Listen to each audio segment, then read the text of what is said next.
एक धन्ना भगत जी की कथा है। ये भी बड़े अद्भुत भक्त हुए हैं। इनको राजा बलि का अवतार माना जाता है। ये जितने भी भक्त हैं किसी न किसी के अवतार के रूप में ही आए हैं।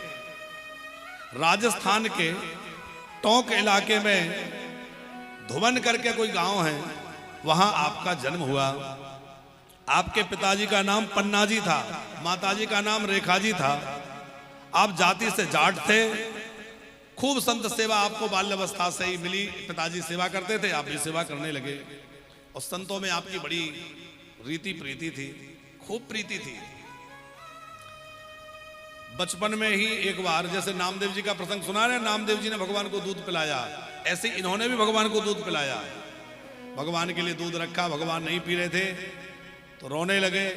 2-3 दिन तक भूखे बैठे रहे। आखिर में भगवान के सामने सिर पटकने लगे। आखिर भगवान प्रकट होके इनके हाथ से दूध पिए।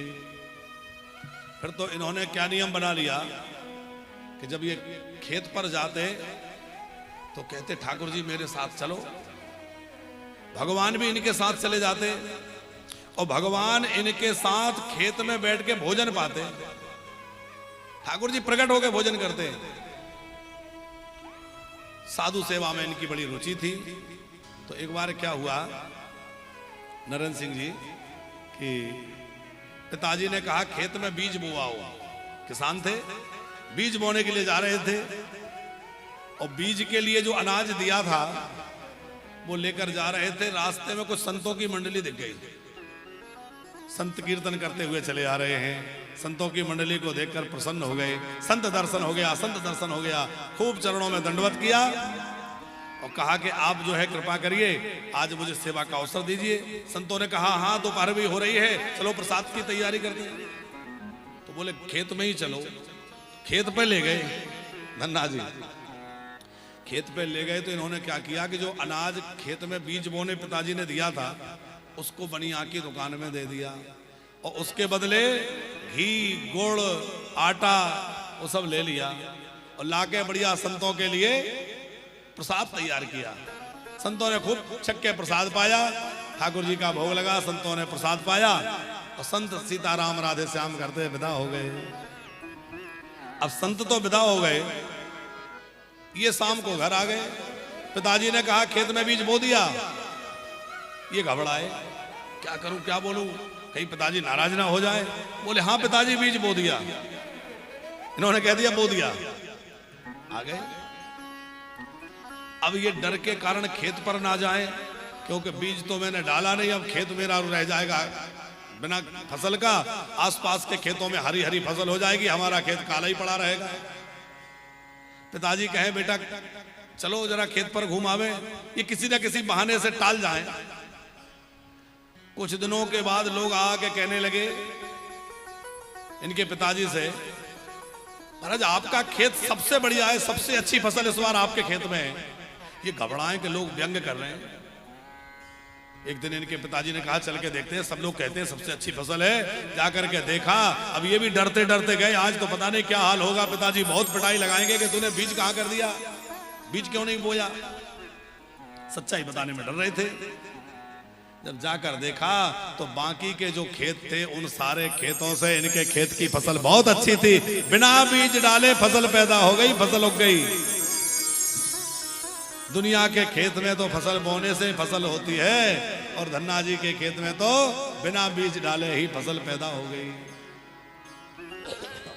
अब तो ये भगवान की कृपा मान करके मन ही मन खुश हो रहे थे। पिताजी भी बड़े खुश हुए। अब देखो ठाकुर जी की लीला यही पूरी नहीं हुई। नरेंद्र सिंह जी, ठाकुर जी ने क्या किया, एक मजदूर का सा भेष बनाया और मजदूर का भेष बना करके आए इनके पास और कहा कि सुना इस बार तुम्हारे खेत की फसल सबसे अच्छी है, कि संतों की कृपा है।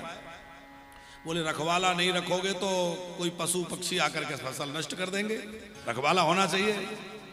बोले हाँ रखवाला तो होना चाहिए, पर किसको रखें, हम तो साधु सेवा में लगे रहते हैं। भगवान बोले ऐसा करो हमें रख दो। भगवान तो ऐसे ही भेष बना के आए थे ना, हमें बढ़िया अभ्यास है खेतों की रखवाली का, हम बढ़िया रखवाली कर लेंगे। बोले आप रह लो। क्या लोगे? अब वो सब बातचीत जैसे तैसे तय हो गई और भगवान ने कहा कि एक शर्त है, प्रतिदिन तुम्हें हमें भोजन देने आना पड़ेगा। तो ये जो है प्रतिदिन भोजन पहुंचाने जाते, और भगवान खुद जो है, रघुनाथ जी राम जी के भक्त थे वो, राम जी स्वयं जो है लाठी लेकर के खेत के चारों ओर घूमते रहते, खेत की फसल की रखवाली करते। एक दिन इनको भोजन ले जाने में थोड़ा विलंब हो गया, तो वहां देखा कि जो इनके बटियादार बनकर के भगवान इनकी खेत की रखवाली कर रहे थे वो सोए हुए हैं। उनने नाम रखा था सौंजिया। सौंजिया सोया हुआ है और कपड़ा ओढ़ा हुआ है। तो जैसे ही इन्होंने एकदम कपड़ा हटाया, अरे सो रहे हो? कपड़ा हटाया तो क्या देखा कि सौंजिया नहीं, साक्षात राम जी सो रहे हैं। नील सरोवर और नीलमणि भगवान का स्वरूप प्रकट हो गया। राम जी को देखा, प्रभु आप मेरे घर में, आप यहाँ मेरे खेतों की रखवाली में लगे। भगवान बोले भैया तुम तो साधु सेवा में लगे रहते हो, अब तुम साधु सेवा करते रहोगे तो ये बताओ पर ये काम कौन करेगा? इसके लिए कोई तो चाहिए। इसलिए मैंने समझा कि मैं तुम्हारे खेतों की रखवाली करूंगा। फिर जो है राम जी का दर्शन हुआ है और धन्ना जी खूब संत सेवा में लगे रहे हैं।